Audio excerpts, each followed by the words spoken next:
Around 12,000 years ago, in an area of the Middle East called the Fertile Crescent, humans made one of the most important decisions in history.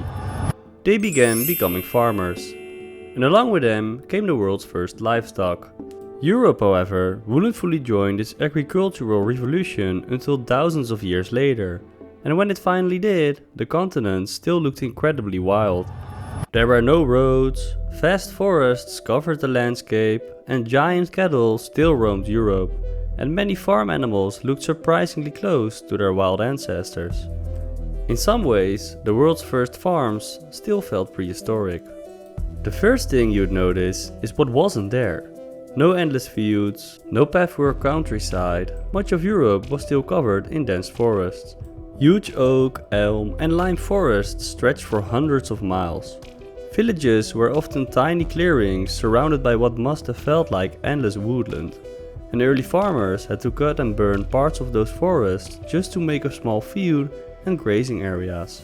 The forest was never far away. Some historians even joked that Europe was once so heavily wooded that a squirrel could travel across ginormous parts of it without ever touching the ground. Whether this was literally true is impossible to know, but it tells you something important.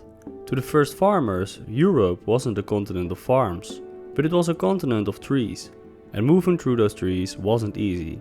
Imagine trying to travel through dense woodland without roads, signs or clear paths. It would be slow and exhausting, so people relied on something much better: rivers. Before roads existed, rivers were the highways of the prehistoric world, and many of Europe's earliest farming villages appeared beside rivers and lakes. People traveled by canoe, moved goods and exchanged ideas with communities many miles away. Farming itself spread across Europe partly by following these waterways.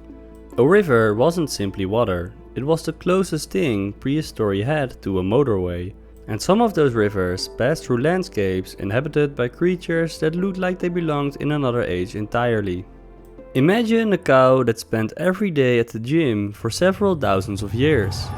Aurochs were giant wild cattle with massive horns and powerful bodies, and adult bulls could stand around 1.8 meters tall at the shoulder, making them significantly larger than modern cattle.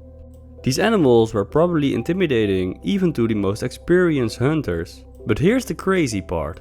The last known auroch died in Poland in 1627. Just think about that. A giant prehistoric looking wild bull was still roaming Europe when Rembrandt was already an adult, people fought with muskets and the Dutch Golden Age was flourishing. The first farmers lived much closer to these giant wild cattle than we do, and their own cows still looked far more like their wild ancestors than modern cattle do today. No giant dairy cows, no heavily bred beef cattle, just hardly multi-purpose animals that provided milk, meat, hides, manure and eventually labor. But cattle weren't even the strangest livestock. Sheep might be the biggest surprise of all. Because if you saw one of the first domestic sheep, you'd probably call it a weird goat. Because the fluffy sheep we know today simply didn't exist yet. Early sheep had short, coarse hair and naturally shed much of it every year. And for thousands of years, they were raised mainly for meat and skins. The idea of breeding sheep specifically for huge amounts of wool came much later. In other words, if you showed a modern sheep to one of the world's first farmers, it might have looked just as strange to him as his sheep would look to us. And their close relatives were even crazier, because goats were basically the survival experts of the ancient world. They could thrive where cattle struggled, and they tolerated poor vegetation, rocky landscapes and difficult terrain. They happily ate plants that many other livestock ignored. For early farmers living close to the edge of survival, this was incredibly useful. A few goats could mean the difference between surviving winter and starving. They were small, adaptable and remarkably tough. If livestock had resumes, goats would probably be overqualified. But not every early farm animal was easy to manage, because pigs were basically wild boars. The first domestic pigs looked so much like wild boars that you might struggle to tell them apart. They were leaner, longer legged and much more athletic than modern pigs.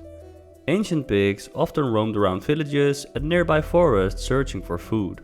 They weren't neatly fenced farm animals. They behaved more like semi-wild creatures that happened to live near people. But if one wandered into your backyard today, you'd probably assume somebody had released wildlife into the neighborhood. And these surprisingly wild looking animals tell us something important about the people keeping them. The first farmers were still half hunter-gatherer. Becoming farmers didn't instantly turn people into full-time farmers.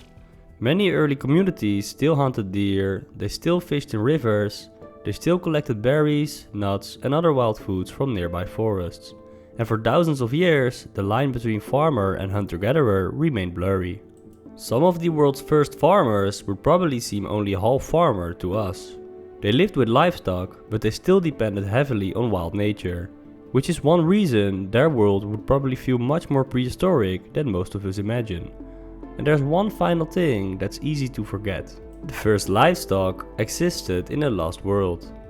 The first livestock didn't live in a world of red barns, fenced pastures and endless fields. They existed in a world caught between two eras. Europe was still covered in forests, and rivers acted as highways. Giant wild cattle still roamed the continent, and many farm animals remained surprisingly close to their wild ancestors. And many people still hunted and gathered food from the wilderness around them. Their villages were tiny islands of farming surrounded by ginormous woodlands. To us, that world feels almost impossible to imagine, but for thousands of years it was simply normal life.